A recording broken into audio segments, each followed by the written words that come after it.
The demons went out from that man and entered the pigs, and the herd rushed from the slope to the sea and drowned. The herders saw what happened and fled and told the word in the town and in the villages. People went out to see what had happened. They came to Yeshua and found the man there from whom the demons went out, sitting at Yeshua's feet, wearing clothes and of a sound mind, and they were afraid. Those who saw told them how the man gripped by demons was healed. All of the crowd of the district of the Gadarene requested that he go away from them because great fear had fallen on them. He went down into the boat and returned. The man from whom the demons had come and out requested to stay with him, but Yeshua sent him away and said, "Return to your house and tell the great things that God has done for you." So he went and proclaimed throughout the town the great things that Yeshua had done for him. When Yeshua returned, the people welcomed him because they all had been waiting for him. There was a man named Yair and Jairus.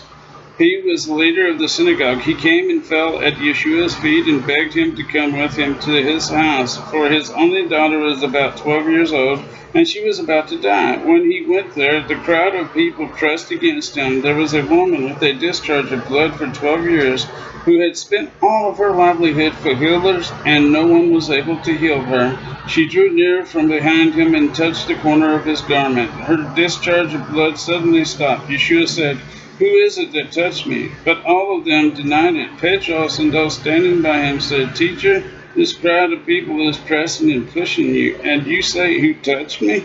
Yeshua said, "A person touched me. I know this because power has gone forth from me."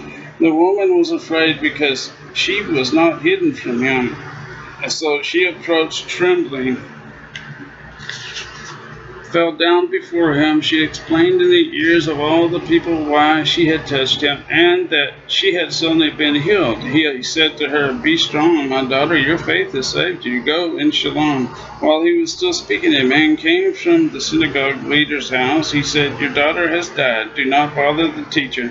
Yeshua heard this, and he answered and said to him, "Do not fear, only believe, and she will be saved." He came to the house, but he did not permit anyone to come with him, except for Petros, Yaakov, Yochanan, and the father and mother of the girl.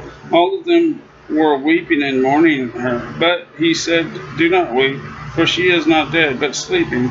They laughed at him because they knew that she had died. He took her hand and called out and said, "Girl, arise." Her spirit returned, and she got up suddenly. He commanded them to give her something to eat. Her father and mother were amazed. He commanded them not to tell anyone what had happened. Amen. Glory be to God forever and ever. Amen. Amen. Now we go to the study, lesson 20 out of Chronicles of the Messiah from First Fruits of Zion. The other side, and we've already went through the verses and chapters. Now we go to the study itself. Across the lake. On that day, at the turning of evening, he said to them, "Let us go across to the other side of the sea." Marcos chapter 4, verse 35. The crowds around Simon Peter's house in Capernaum had grown so thick at times that the master and the disciples did not have time to eat a meal. The crowd that followed him to the shore one day grew so large that in order to make his voice heard, the master sat in a fishing boat floating in the bay while the people lined the shore and the nearby slopes. After the sermon in the boat, Yeshua and the disciples returned to the home of Simon Peter, and they discussed his parables. Prophecy was scarce, and people still waited outside. With the onset of evening, and as the sun began to set, the master proposed a plan to slip away from the crowd. He said, "Let us go over to the other side." Leaving the crowd behind, the disciples went down to the docks as if they intended to fish for the night, but they clandestinely took Yeshua along with them into the boat and set out across the lake. Mark's gospel recalls other boats were with him. Chapter 4, verse 36. Perhaps additional boats of disciples or perhaps eager pursuers from the crowds. They made for Gentile territory on the eastern side of the lake where they could find some solitude. The storm at sea. A great stormy wind arose, and the waves were flooding inside the boat to the point where it was almost full. Marcos chapter 4, verse 37. It was a dark and stormy night, for the Lord spoke and raised up a stormy wind, which lifted up the waves of the sea. They rose up to the heavens, they went down to the depths. Sudden storms on Lake Galilee are common. High hills around the lake, and the winds funnel down them. The waves can become violent. The crest of the waves began to wash over the gunwales of the low-sided open fishing boat. They began to be swamped and to be in danger. Luke chapter 8, verse 23. But as the boat pitched on the waves and filled with water, the master slept soundly on a soggy cushion in the stern of the boat. As Mark describes the storm, he makes several allusions to the story of Jonah.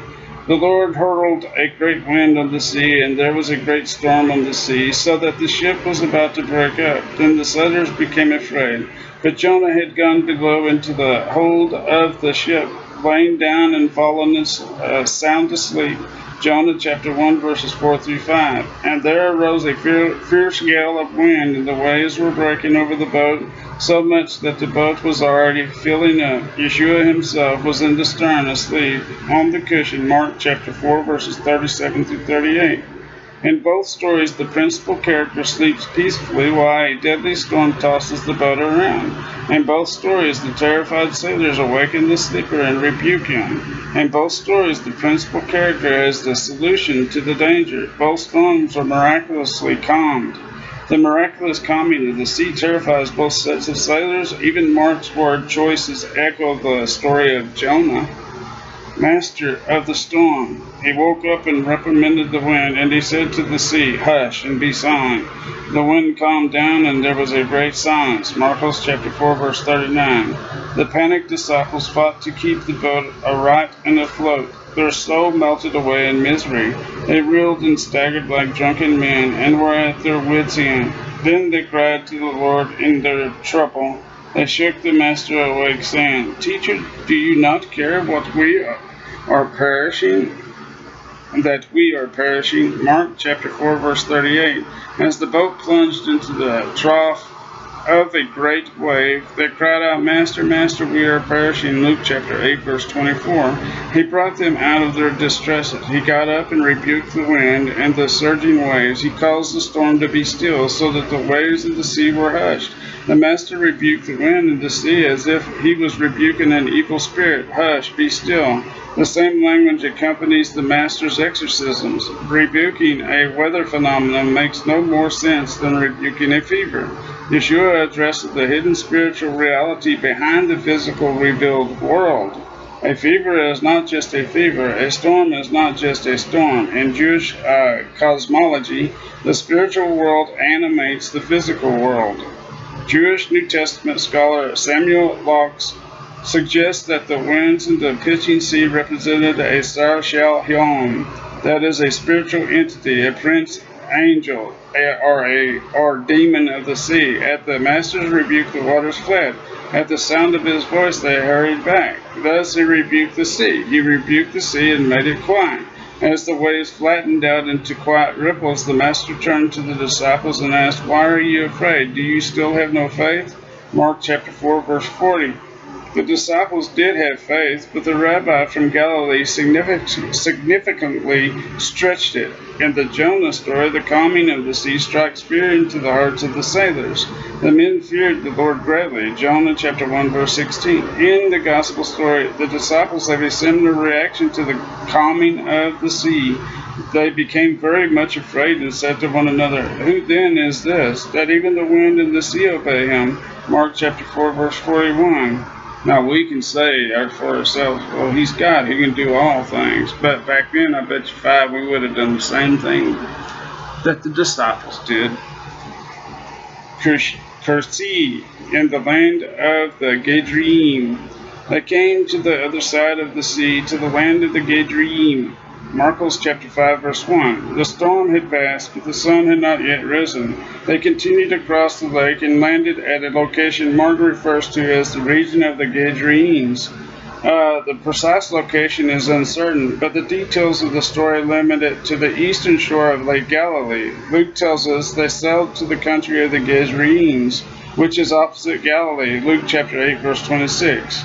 Opposite Magdala, on the east shore of the lake, just a few miles north of the Decapolis city of Hippus, the Gentile city of Cursi sat on the bank of a canyon that descends from the Golan Heights.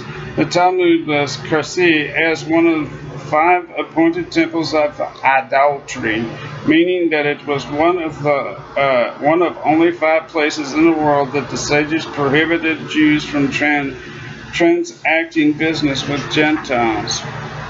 In 1970, an Israeli road crew accidentally uncovered the walls of the monastery on the east shore of Lake Galilee. A subsequent excavation restored the ruins of a Byzantine-era church and monastery which Christians had built to remember the miracle at Cursi.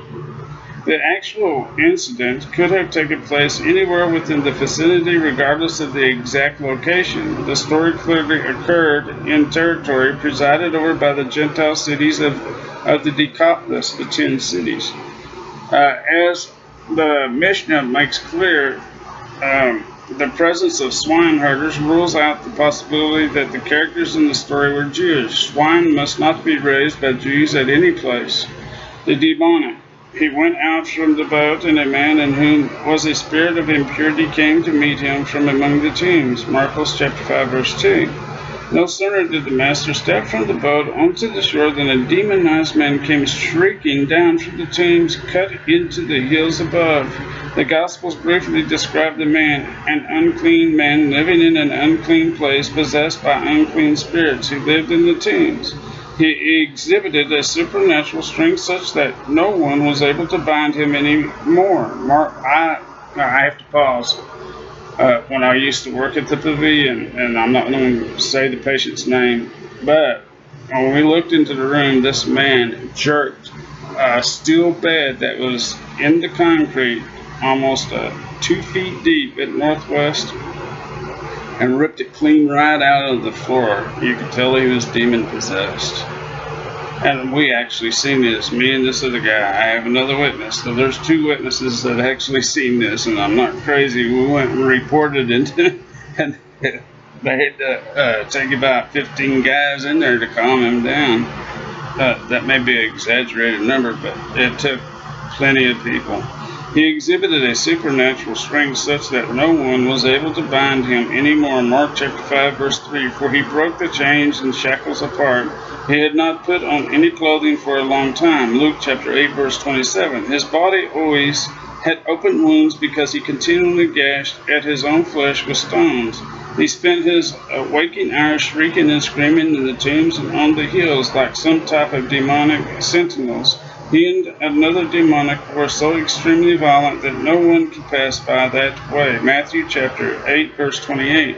The Talmud describes a psychological disorder with some similar symptoms. Our rabbi taught, who is a lunatic? Someone who goes out at night by himself and spends the night in a cemetery and tears his garments? If he spent the night in the cemetery, I could say, he did it so that an unclean spirit would come upon him. If he went out alone at night, I could say, he was seized by lycanthropy. I can't pronounce his name very good. If he tears his garments, I could say he was in a trance. If he does all 3, he has all the symptoms of a lunatic. B. Hagiga. 3b. Do not torment me. When he saw Yeshua from a distance, he ran and bowed down to him. He cried out with a loud voice and said, What do I have to do with you, Yeshua, Son of the highest God? I want you to swear to God that you will not afflict me. Marcos chapter 5, verses 6 through 7.